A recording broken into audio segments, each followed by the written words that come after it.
Je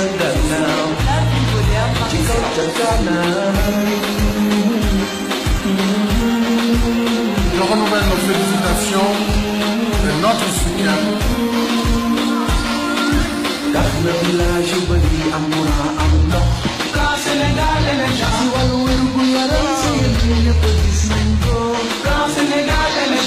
defal këru diine yokk bërëbu jàppukaay Grand Sénégal émergent réforme ci mbay mi ci sàmm aéroport baa ngi nii ay bébé mu ngi nii Air Sénégal waajal naa autoroute Ila Touba express régional ñëw na autorail ba Tamba jam na nga doon ville bu mag Ndakaaru mën na nooy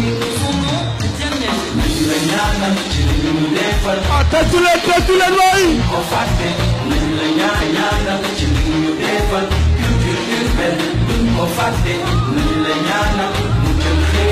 deuxième mandat ndax yéen mi diis na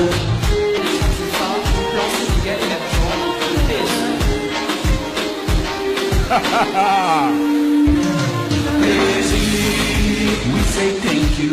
Wow. ñu ngi lay ñaan we say thank you.